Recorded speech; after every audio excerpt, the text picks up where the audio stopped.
This panel would be led by Iñaki Arrola, who is the founder of KeyFound, right? Which is a venture capital fund dedicated to technology and internet based in Madrid. And this is actually a panel that is dear to us because it's a success story from the South Summit. Well, I guess now you changed name, so before Monkey Moon, right? And now Lingo Kids was actually a startup that pitched here on our stage 2 years ago, and that has been founded, and they're here to talk to you about this special story. Thank you very much, and thank you, Iñaki, for moderating this panel. Thank you. And it's fun because it's not, Cristobal was founder of Lingo Kids, was not connected to South Summit only by that pitch 2 years ago. Something more happened. Jasper and myself were in the Investors Dean, I think it was last year, and he said, hey, Spain is nice, but tell me about nice companies. And I told him, hey, Lingo Kids. And well, that was the starting point of this table and of this opportunity. So thank you to South Summit for organizing all this, and thank you for all my colleagues to help me today. What we're going to speak is about Spanish companies getting international investors investing out of Spain, also national investors and their views on how these companies can get bigger or not. And first I would like to allow the important person on the table, which is Cristobal, no, it's not Jasper, even though he has the big checks, telling us his views about if we can build big companies, what does he think about international funds investing at Spain, and well, a general angle of what he thinks. So go ahead. Sure. So first maybe, of all, maybe you could tell what Lingo Kids firstly does. Okay. But first of all, I'm not the important person, like everybody's the same here. Yeah, so Lingo Kids basically is a language learning service for children. We help kids ages 2 to 8 to learn a second language, like English or Chinese.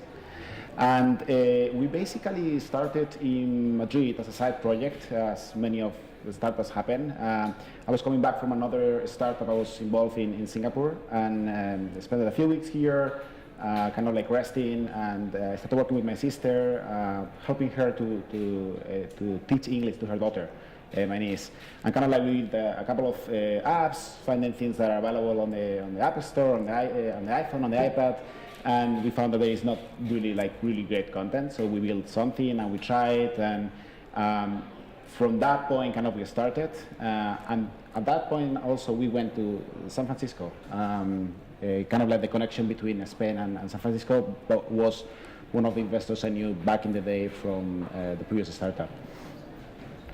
When we were in San Francisco, basically we spent there a few months, we raised some money, and then with the money in the bank we realized that it doesn't make sense to be in the US for us. The money is going to last a lot of time. It's super expensive everything. Loyalty of people as employees is very limited. People jumping ship from one place to another, and we thought we could do everything in Madrid. Why not? So we took the money, we came to Madrid, and we started everything here. And that was also the time I got to know Iñaki. Yeah.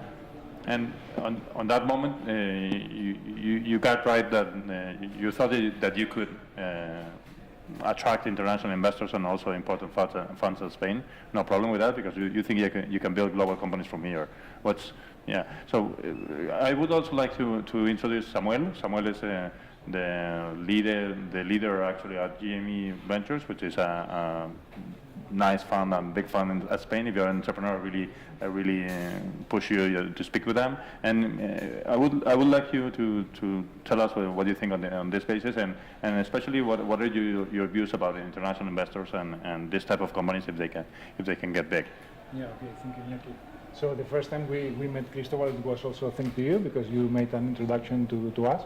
We started to see Lingo Kids, and we saw an amazing potential, but at that time we still see some things that we weren't so sure, and we keep tracking the company, and after 9 months we see what Cristobal and the team have achieved, and we were mind blown. So the execution was so amazing that we were screaming, please let us allow us to invest in your company. And then, of course, with the good news that you gave us that Holtzbrink was setting up this round and leading this round, it was also a great validation for us. And it, of course, although we make independent decisions, but it's also nice to get a big player on board, and it was an easy decision for us. It wasn't easy to get in the deal, but it was an easy decision for us. Hey Jasper, and thank you for coming also. And what are your views about not only LingoKids, but the pros and cons of Spanish companies? What were your thoughts some years ago? What do you think actually about Spanish ecosystem? Yeah, cool. Just a brief thing maybe about ourselves. So we are Holtzbrink Ventures, German crazy name, difficult to spell. Independent fund. If you search for Holtzbrink, you find a publishing group. That was our first initial investor. Very great guys. That's why we kept the name. We currently have 735 million under management, largest German VC, pretty big also in Europe. We were an investor in Zalando. My Spanish is basic, so I can at least say that. What we like is consumer internet, but also software investments. We like companies that can grow really, really big, also internationally. And I opened up our Berlin office 2 years ago with the thesis that, of course, Berlin is pretty important, but we should go all across Europe. So many of my colleagues also already have invested in London or in Amsterdam. And I have some relations to Madrid. So I had a girlfriend here at ICADE University, was traveling here, so my Spanish is pretty good with taxi drivers and restaurants. And I was at South Summit last year, and actually the last person I met was Iñaki, and we liked each other, I think, a little bit at least, and we shared a little bit of deal flow, so to get to know each other. I'm also doing that with other funds, because for us it's of course a pretty new market, but what we saw was extremely well-educated people, companies growing really well, looking at Europe, not just the Latin American market. We're also in contact with a company called 8Fit. They're based in Berlin, but they're pretty Spanish. Unfortunately, we didn't do that deal, but Iñaki did. So we wanted to do more, but find local partners, because I would say we're not that courageous to do an investment on our own, but it doesn't really make sense. The Spanish funds, the Spanish angels are much closer to the ecosystem. They can help the companies much better. So we were waiting for a good deal to show to us. And when I saw LingoKids, at first I'm a software investor. I was saying, okay, this is language learning, and I don't know. I saw the numbers, they were really good. I mean, you showed it this morning. So it's 25% growth every month on a 1.3 million ARR basis. So that's a big company growing really fast. Then I had a call with Cristobal, and the same things that I learned about the Spanish ecosystem so far got proven right. Extremely well educated, extremely driven, very detail oriented, always had an answer to my questions. I really liked that, and I said, hey, we have to dig deeper. And when we were at the point that we wanted to invest, we said, okay, apparently the K fund cannot invest for LPA reasons. And then we were talking to other funds, and we really liked J&E. We still like you a lot. It's a great fund. We should work with them as a Spanish company, also as an international company. And our current view is the market is definitely growing. There's too much capital already. I mean, we have the same in Berlin, you have the same in France. So we will see some overvaluations, you will see some strong pressure on valuations, but also companies get funded maybe too much money at a too early stage. But that's pretty normal. You always have that in cycles. We will definitely continue to invest in the market because of that. We like it. Nice. Could you, maybe Samuel, that you've been in Spain, Jasper has been on the investment side, you've been not that long, but Samuel has been more around. What have you seen in our perspective of evolution of the Spanish ecosystem? Probably some things you've seen them on Cristobal, but what has changed on last years, and what could you share with us? I think the major change I have seen is that some years ago, the most brilliant people, when they finish university, they wanted to go to investment banking, to do consulting or whatever. And right now, I think the most brilliant people want to create startups or to work at the startups. So there is an amazing pool of talent right there at that stage. Another thing that perhaps we are missing right now is having people with a lot of experience scaling companies. This is a piece that is still missing here, but I'm pretty sure we will get to there in a few years. So for me, that's the biggest change. Of course, there is much more money than before. Money is not an issue anymore for good companies, I would say. Of course, if you are a startup and you're not getting funding, you will think otherwise. But I think, as you said before, there is already perhaps too much money. And if you ask me the question, why should you invest in Spain, I would flip the question. My question would be, why not? So we've got everything that is required here to create huge companies. Okay. And now, Cristobal, speak to us a little bit about your investors. What do you, not them personally, but what do you think that on the evolution of Lingo Kids, what has happened, why them, what are they helping with? Tell us a little bit about that. What are your actual difficult moments, and do they push you? Tell us a little bit how is a nice international investor and a nice national investor helping you building a bigger company. Maybe one thing to add, we should maybe also say that Bessemer Venture Partners is also an investor, which is a huge US fund. So you have all of them collected. You can add that. Yeah, thank you for your help. So I think, from my point of view, is pretty much the same as what investors think of entrepreneurs, like how much in depth you go into everything you think. So there is a lot of time you meet investors and they ask like very superficial questions and not like really like going to the point or core like questions of like how many downloads you have. It's like, who cares how many downloads you have, or how many like users you have. It's like, who cares how many like users are in my database. It's like how many people is actually using my product. So what I really like about, for example, Jasper and Hofbrink was that they were one of the VCs that really challenged us and went into really detail. We're looking at retention metrics. So it was not just like, oh, what's your retention like? It's like, okay, like let me like analyze this. Let's analyze together. It was a lot of back and forth for weeks. Yeah, I mean, I have my analyst, like he was going crazy already. It's like, these guys, they want everything. And we proved together, basically, there was really good cohorts, like really good users retained on our product and using it. And the same thing happened with Samuel. He was like very going into detail, like going more on the financial side, I would say. He was more on the retention side. But even asking questions like, he was the first investor that asked me like, what about taxes in other countries? Like, how do you pay that? Because we are selling through Apple and Google, right? So that's at least to me what I really like about them, the detail and going into depth. Bessemer Venture Partners as well, they're pretty good. They're looking more as most West Side investors on the product, on the customer experience. So they're like asking us like, what's the NPS? How are you tracking this? Like, do you track it 30 days, 60 days, 90 days? So very much in the customer experience side of it. And then with them it was similar. We have a conversation for a few months, and then eventually we put the round together. They say, hey guys, like, we would like to be involved as well with you, and they joined the round. And how about talent? Is it, what's the actual point? Because maybe somebody will like to work with you.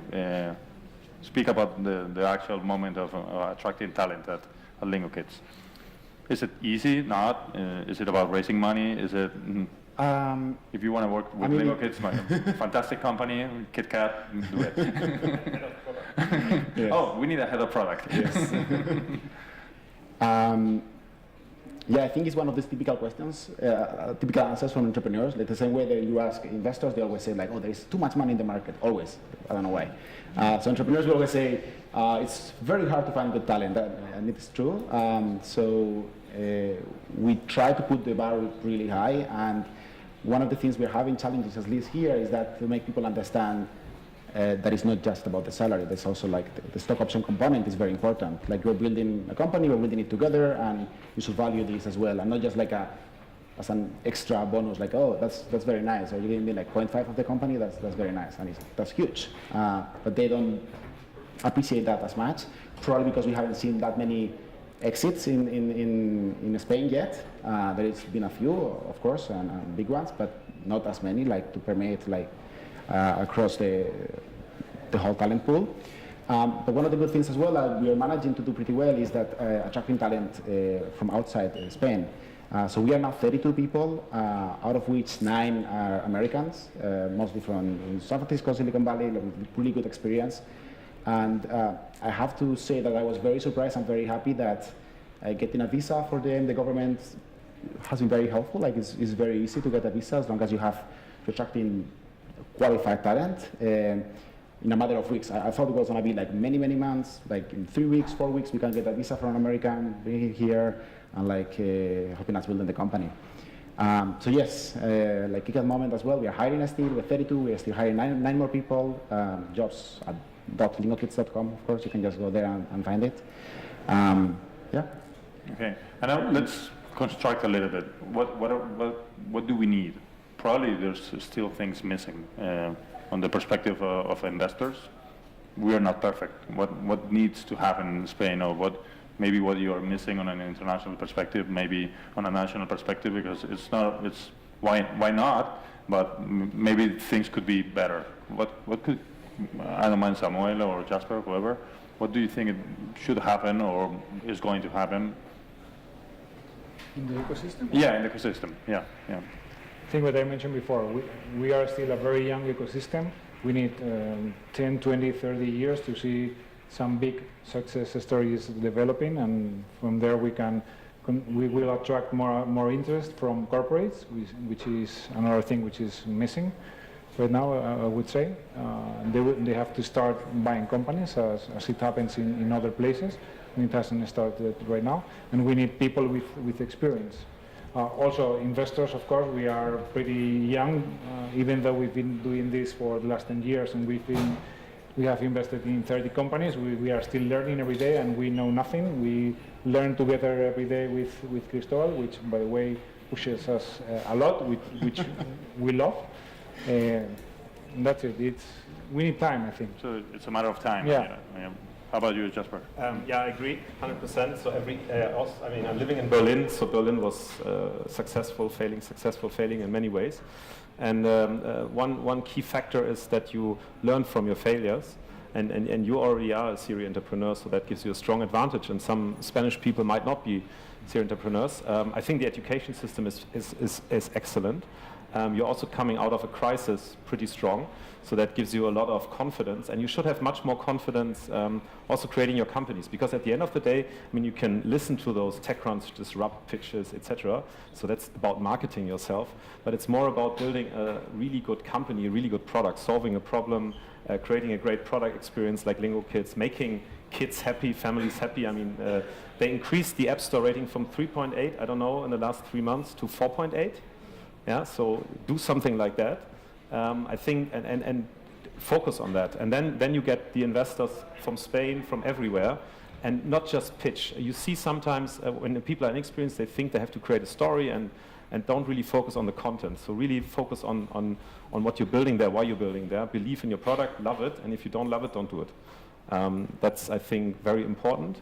And to sum it up, have more confidence. I think there are a lot of great companies here, and you can definitely show that to everybody, not just to yourself. Yeah, I think that's the key, confidence. So I think Cristobal is very confident. He has pulled investors from Germany, from the US, he has pulled talent from San Francisco, and he achieves it because he tries. He is not scared to do it, and of course he's got a great company also. But yeah, but the key point for me is that he's got the confidence to do it, and he achieves it. Okay. I think that's, I mean, if I may add something here, it's a bit of a cliche, especially on a startup or summits, like talk about the confidence and so on, but it is really that. When I'm a computer science engineer from Politécnica Madrid here, public university, and I did a master's in Sweden, in Stockholm, and I remember going there and thinking like, oh my God, like in the northern part of Europe, they are so good at the engineering, like they are so good at everything, and then when I'm there, it's like, I'm just an engineer like anybody else. I'm not better, right? It's just like same level. And I was like, okay, like, so we are pretty much the same. While being there, I did some research with MIT in Boston, and then we went there and I was like, oh my God, like these guys are the best of the world. Like they are gonna be like crushing us completely. And I spent a few weeks there, and basically these guys, they are super smart, but they are not like way smarter than me. I just felt that they were working harder, way harder than me. They were spending a lot of time, like Saturdays, like evenings, like you see them every day there.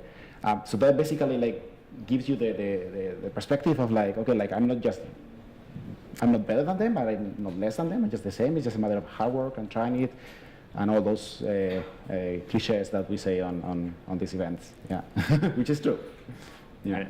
Thank you. We are sharp on time since 5 seconds to go. We're going to end. Thank you all. Please don't forget to download Lingo Kids on the App Store. It really works, and your kids will be really happy. Any questions? I don't know. We have time. Do we have time for questions? Okay. And I guess we have time to network and, Okay. like just meet them right after this talk. Thank Sure. you very much Thank for you. coming.